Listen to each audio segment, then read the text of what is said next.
Richard Atkinson served from 1995 to 2003 as the 17th president of the University of California system.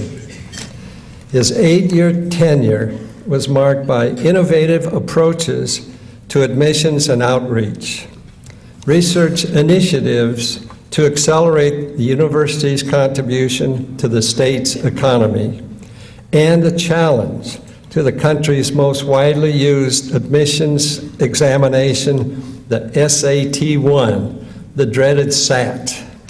That SAT paved the way to major changes in the way millions of America's youth will be tested for college admission.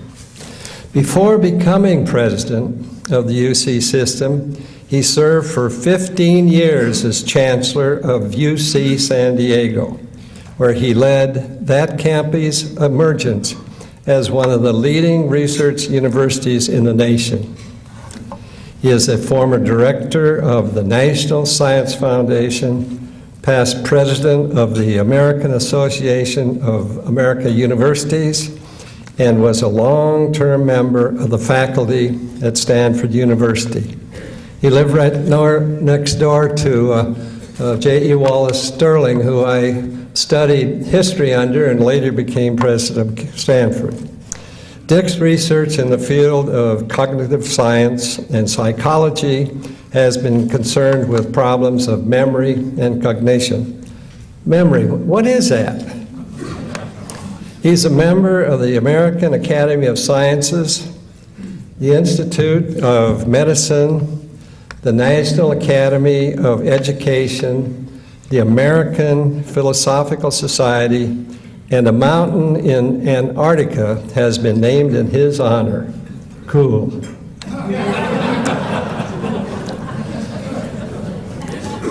Ladies and gentlemen, members and guests, please welcome my friend of over 20 years, the noted educator Dick Atkinson, speaking on the research university and the nation's economy. Dick.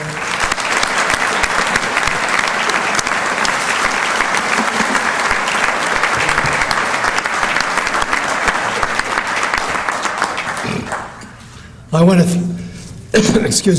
to thank you for that introduction. As he indicated, we've known each other for, I think, 24 years now, and he and his wife, Pat, have been very good friends.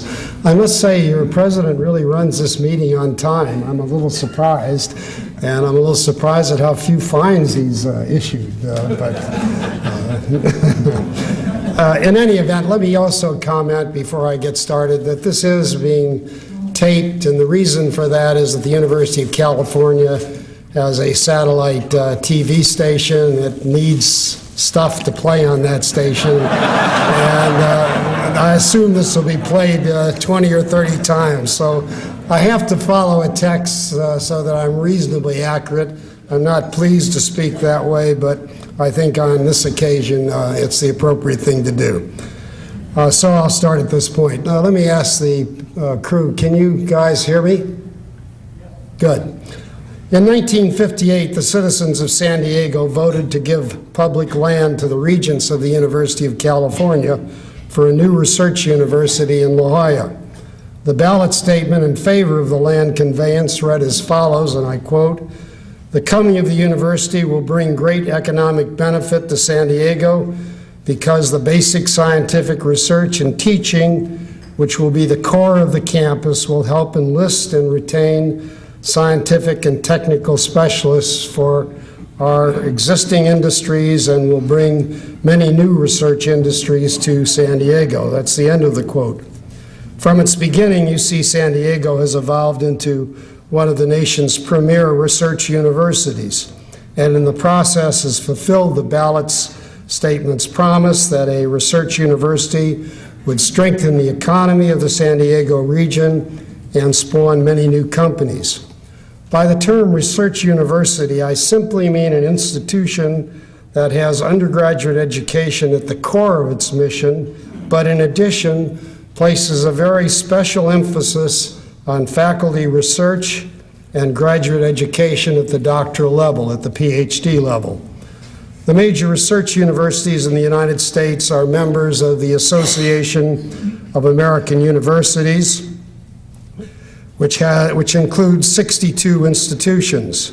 Not a large number in comparison to the well over 3,000 colleges and universities that make up the American higher education system, but these 62 institutions have an impact on our economy far out of proportion to their numbers. Of the 62 universities in the Association of American Universities, 9 are located in California, 3 are private, Caltech, Stanford, and USC. The other 6 are campuses of the University of California, Berkeley, UCLA, San Diego, Santa Barbara, Davis, and Irvine. No other state in the nation comes close to having the number of research universities that are located in California.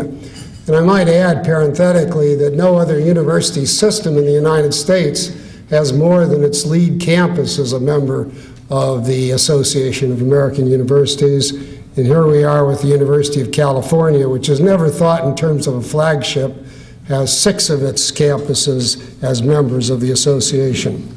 The evidence for the relationship of a research university to economic growth is overwhelming. The case is nicely summarized in a recent report by the Council of Economic Advisors to the President of the United States.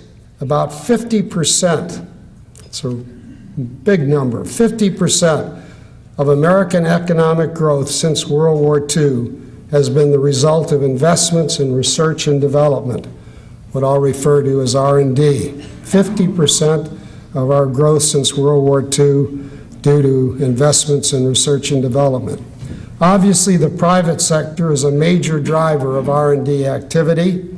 However, basic research at universities plays a key role and acts as a powerful catalyst on the nation's total R&D effort. The Council's report points out that when federal investments in university research increases, there is, with an expected time delay, a corresponding increase in private sector R&D investments. There is now a well-documented link between university-based research and industry's total R&D effort.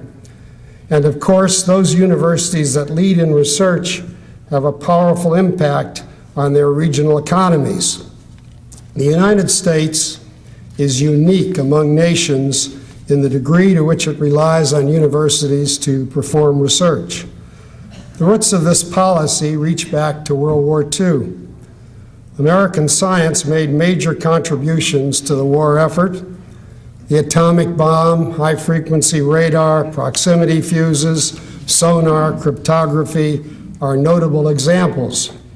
There was no question that university scientists and laboratories at universities like Berkeley, Chicago, and MIT, let me add Caltech for your purposes, were absolutely critical to the war effort. Near the end of the war, President Roosevelt, recognizing science's remarkable achievements, turned to his science advisor, Vannevar Bush, for advice on how to mobilize science in the post-World War II period. Vannevar Bush, no relation, I might add, to President Bush, is one of the great individuals in U.S. history for his towering contributions as a statesman of American science.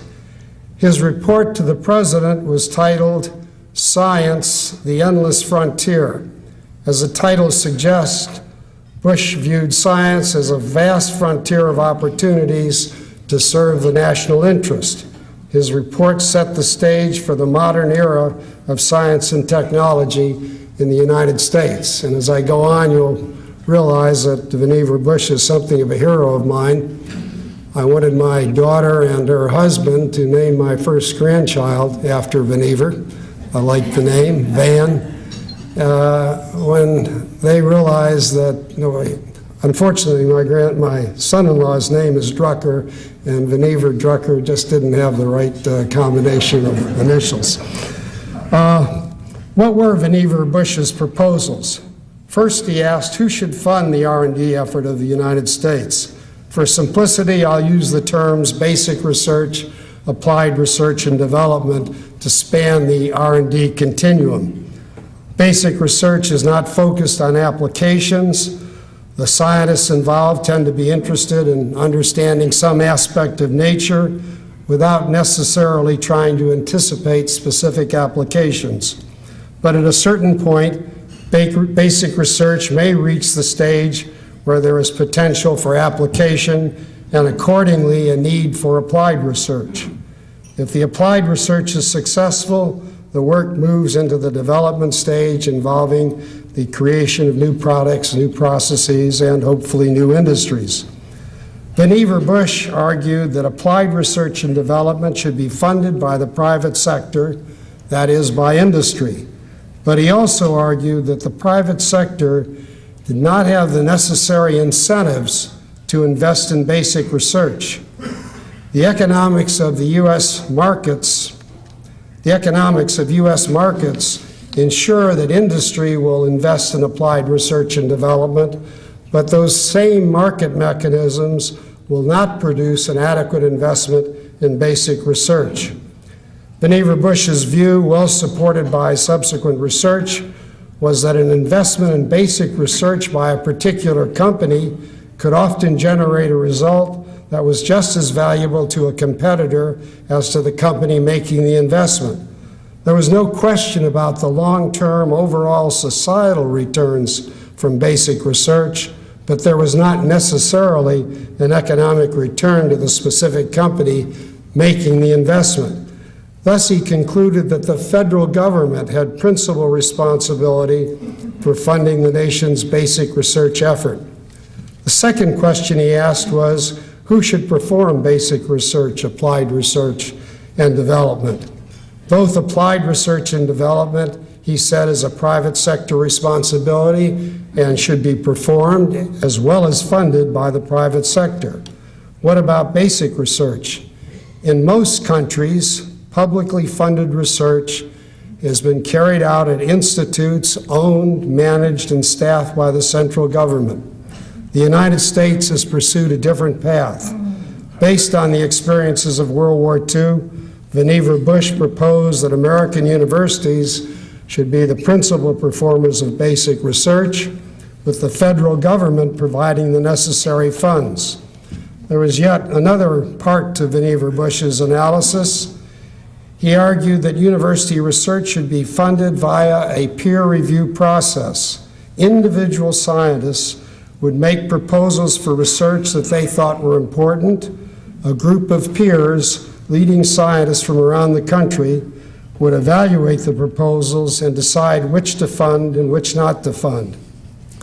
This evaluation, the peer review process, is the critical factor in ensuring that the best science is funded.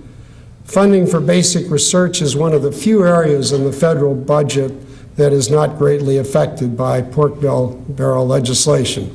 California, we want to see no pork barrel legislation in science because our scientists compete extremely well at the national level for scientific funding. Those were Vannevar Bush's proposals. The government should fund basic research while applied research and development were the responsibilities of the private sector. Basic research should be performed in universities and funded by the federal government through a peer review process. The Bush model created a sea change for American universities. Before World War II, universities were peripheral to the R&D enterprise of the United States. Today, they are the principal drivers of basic research and both the R&D enterprise itself and the U.S. economy has prospered. As I said before, the United States is unique among nations in the role it assigns to universities for the conduct of research.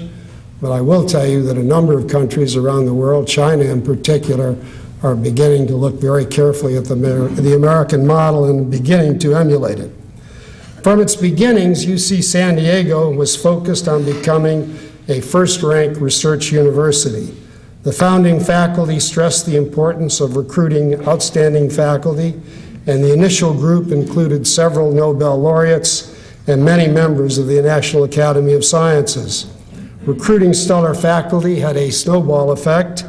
Other distinguished faculty were in turn attracted to UC San Diego by the faculty already in place. And as the university grew in size, the faculty was soon regarded by academics around the world as one of the very best. Several years ago, the National Academy of Sciences conducted a reputational survey of the quality of university faculty in doctoral programs throughout the United States. The details of the survey are complicated, but the end result provides a ranking of universities by the quality of their faculty. The top 4 public universities in rank order were UC Berkeley, UC San Diego, UCLA, and the University of Michigan. Combining both public and private universities, the top dozen in rank order were MIT, UC Berkeley, Harvard, Caltech, Princeton, Stanford, Chicago, Yale, Cornell, UC San Diego, Columbia, and UCLA. Over time, public universities have lost ground to the privates, as indicated by the fact that there are only 3 publics, all University of California schools, in the top dozen. But let me just quote briefly from an article summarizing part of the study dealing with UC San Diego. And I quote, "UC San Diego rated extraordinarily well, particularly for an institution that became a UC campus as recently as 1964. It was rated 10th in mean score for faculty scholarly quality, higher than older and larger UCLA, higher than any public university campus in the United States except Berkeley, and higher than such highly regarded private universities as Columbia, the University of Pennsylvania, Duke University, and Northwestern University." End of the quote. As I mentioned earlier, peer review is a key factor in federal funding for basic research. Given the quality of the faculty, it should come as no surprise that the funding for research at UC San Diego has grown at a remarkable rate. In any given year, UCSD is 5th, 6th, or 7th among all universities in terms of its level of federal research funding.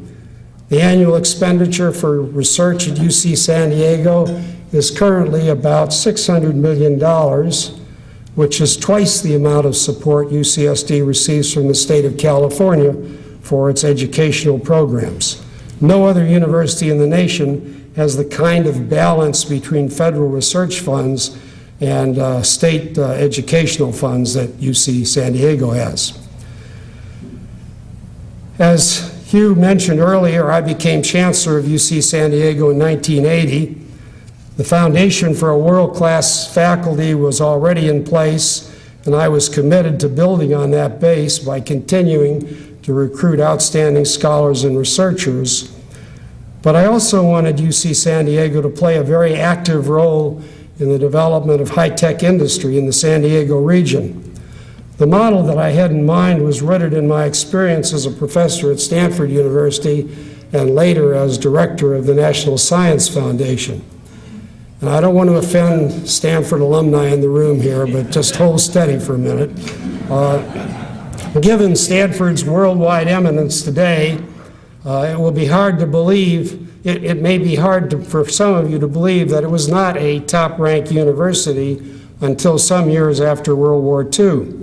In the late 1940s, Stanford made a very deliberate decision to place the highest priority on recruiting truly stellar faculty and, in turn, greatly expanding its research programs. But the university also decided to play a very active role in the development of industry in the Stanford region. At that time, the nation's electronics industry was principally located in the Northeast and the Chicago area, with virtually no companies in California. Stanford encouraged its students, such as Hewlett, Packard, Varian, and others, to remain in the area after graduation and start their own companies rather than joining a company in the East. I don't have time to go into the many things Stanford did to encourage industry-university cooperation, but it clearly paid off in the development of what's now called Silicon Valley. Over the years, there's been a remarkable synergy between Stanford University and the entrepreneurs and companies in the Stanford region.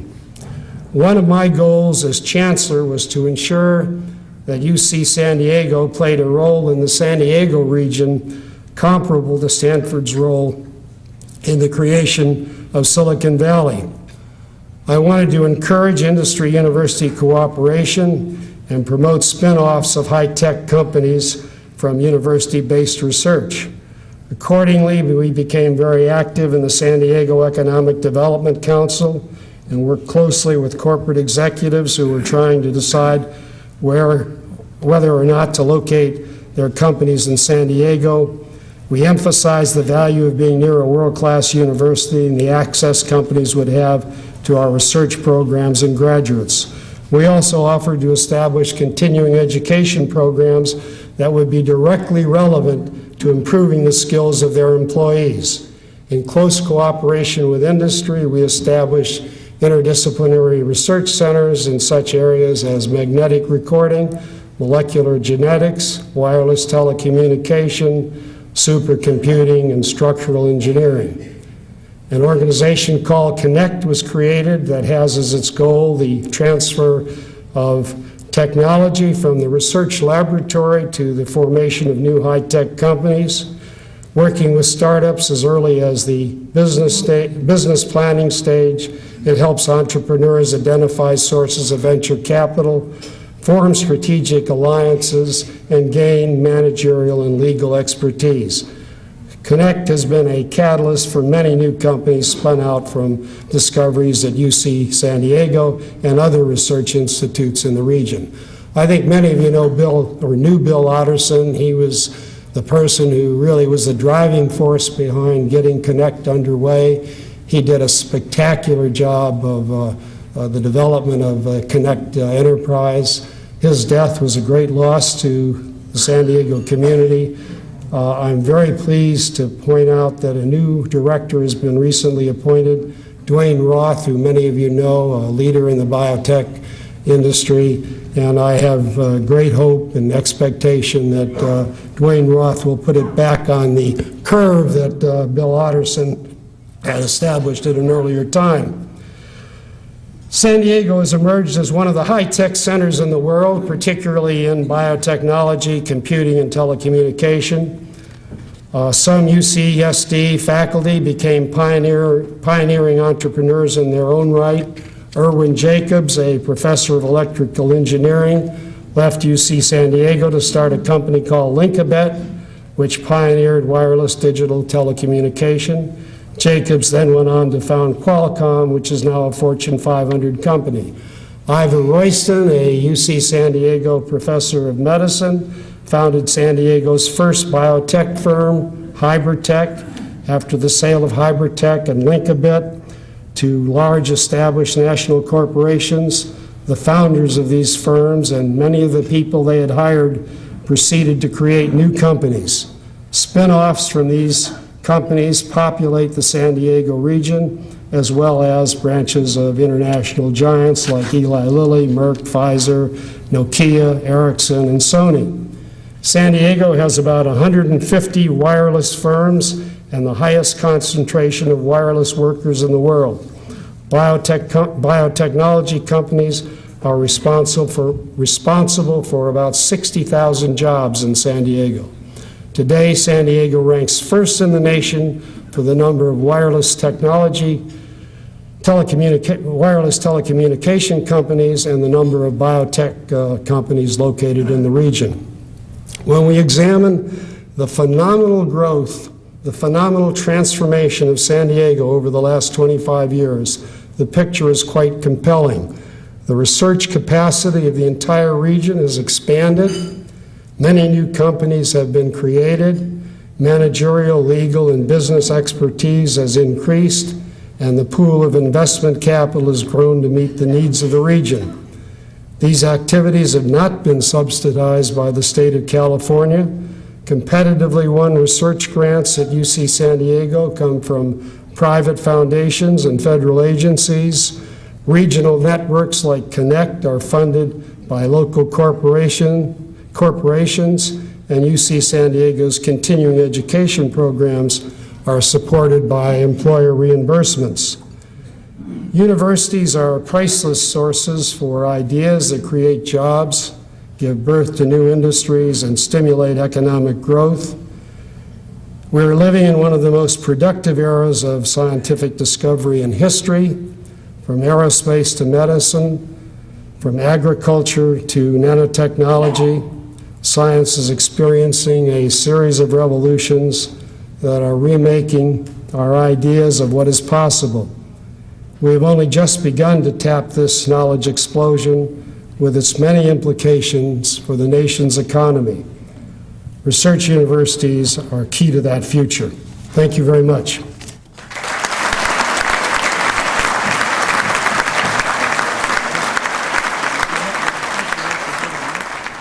I think we can all marvel about how much success we've seen locally at UCSD as when it comes to high tech and biotech and all the industry that's spawned around it from those developments as well. But what about the social sciences? What about in a community like San Diego where you had 54 gang-related homicides in the year 2003, where we have a failing school system? Is the UC system addressing the issues of how we can make impacts in those areas, or is it all connected to economics? Well, the answer is obviously it's a very central issue for the university. I could talk about several aspects of that. The outreach programs of the university, where we have been involved in K through 12 with the faculty members, counselors, working with students in K through 12, particularly for underrepresented students, I think has been a very important development. And all I can say is that I think the university places very special emphasis on issues of outreach to the community. There are problems in the state of California, and in K through 12 education, I must admit, I had much greater hopes for what UC could do than what we've been able to do. On the other hand, we were spending 3 years ago about $125 million a year in the university in injecting our activities into K through 12, and we were making a big difference, but that's now cut back to about $15 million. You know, it's very interesting when the eastern schools look for underrepresented minorities. They come directly to California, and where they come to is the University of California's outreach programs, because what we're encouraging kids to do is to go on to college. They are, of course, we're not saying you have to go to the University of California, and so for the Harvards and the Yales, we're the great recruiting ground for their underrepresented students.